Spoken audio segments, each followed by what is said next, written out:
Praise the lord. యేసుక్రీస్తు వారి పరిశుద్ధమైన నామంలో మీ అందరికీ వందనాలు, శుభాలు తెలియపరుస్తున్నానండి. యెషయా గ్రంథం 41 అధ్యాయం 10వ వచనం. భయపడకము, నేను నీ దేవుడై ఉన్నాను. దిగులు పడకము, నేను నిన్ను బలపరుతును. నీకు సహాయము చేయువాడను నేనే. నీతియను నా దక్షిణ హస్తముతో నిన్ను ఆదుకొందును అని దేవుని వాక్యం సెలవిస్తుందండి. మనం భయపడకుండా, దిగులు పడకుండా దేవుని అనే నీతి హస్తం కింద మనం ఉండేటువంటి బిడ్డలుగా ఉంటాం. అది ఎప్పుడు ఉంటామంటే, దేవుణ్ణి సొంత రక్షకుడుగా, యేసుక్రీస్తు వారి సొంత రక్షకుడుగా అంగీకరించి నీటి బాప్తీసం తీసుకొని ఎప్పుడైతే మన జీవితాన్ని దేవుడికి సమర్పిస్తామో, దేవుడు మనతో ఉండి మనల్ని కాపాడేటువంటి దేవుడు అండి. దేవుడు చెప్తున్న మాట భయపడొద్దు అని చెప్తున్నాడు. అంటే మనం ఎప్పుడైతే మన హృదయాల్లోకి భయం అనేది రానిస్తామో, సాతాను ఉంటాడండి. భయం అంటే సాతానే. మనకి దేవుడు పిరికాత్మ ఇవ్వలేదు, నేను మీకు జీవం కలిగిన ఆత్మని ఇచ్చారని యేసుక్రీస్తు వారు సెలవిస్తున్నారు. దేవుడు వాక్యం చెప్తుంది. మనం బైబిల్ గ్రంథంలో చూసుకున్నప్పుడు అనేక మంది బిడ్డలు, అనేక మంది యేసుక్రీస్తు వారికి సేవ చేసిన సేవకులు ఏం చేశారంటే, దేవుడు నాకు తోడున్నాడు అని విశ్వాసం కలిగి ఉన్నారు. భయం వాళ్ళలోకి రానివల్ల. మనం బైబిల్ గ్రంథంలో చూసుకున్నప్పుడు ఐగుప్తులో ఉండేటువంటి ఇశ్రాయేల్ దేశాన్ని కనాను దేశానికి నడిపిస్తున్నప్పుడు, ముందు ఎర్ర సముద్రం ఉంది, వెనకాల ఫరో సైన్యం ఉన్నప్పుడు మోషే గారు భయపడలేదండి.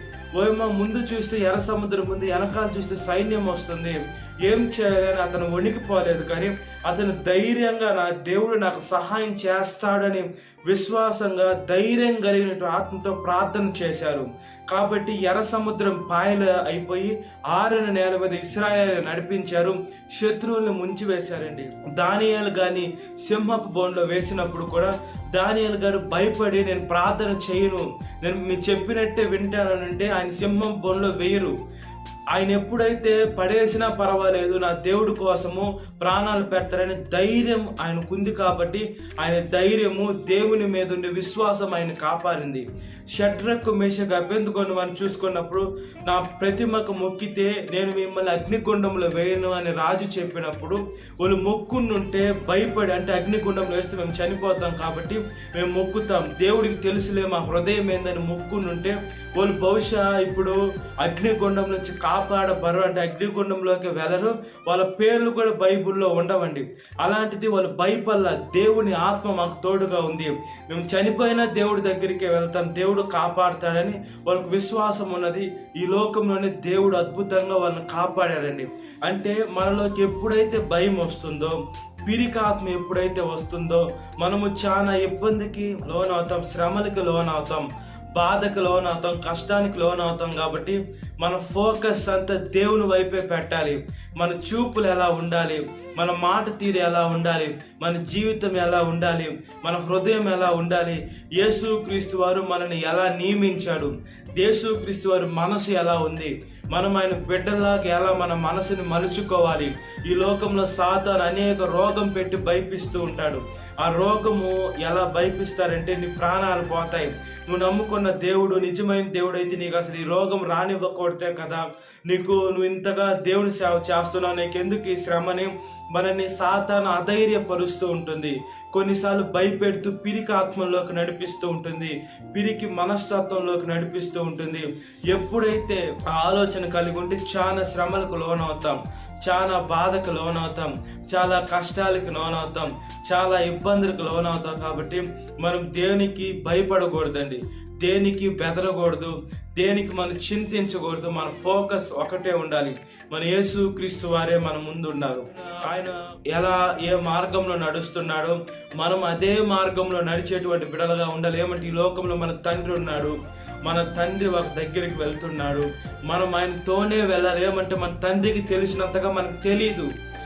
ఏ ప్రదేశానికి వెళ్తున్నాడో మన తండ్రికి తెలుసు. కాబట్టి మనం ఆయనతో వెళ్తున్నాం. ఆయన ఎక్కడికైనా నన్ను క్షేమంగా తీసుకుని వెళ్తాడనే నమ్మకంతో మన యేసుక్రీస్తు వారు కూడా ఆయన ఎక్కడికి వెళ్ళినా ఆయన మంచిగానే తీర్చిదిద్దుతాడు. కాబట్టి మనం ఆయన తోటి వెళ్ళాలి. ఏదైనా శ్రమ అయినా, బాధ అయినా, కష్టమైనా నాగట మీద చేయి పెట్టి వెనక తట్టు చూస్తే మనం దేవుని రాజ్యం నాకు పాత్రులు కాము అని దేవుని వాక్యం సెలవిస్తుంది. ఒకసారి దేవుని సేవలోకి ఎంటర్ అయిన తర్వాత మన ప్రాణాలు తీస్తున్నామన్నా మనం భయపడకూడదండి. ఎప్పుడైతే దేవుని మీద ఫోకస్ పెడతామో దేవుడు మనతో ఉండి ఆయన దక్షిణ హస్తము బలము మనకిచ్చి మనల్ని బలపరుస్తారు, దృఢపరుస్తారు.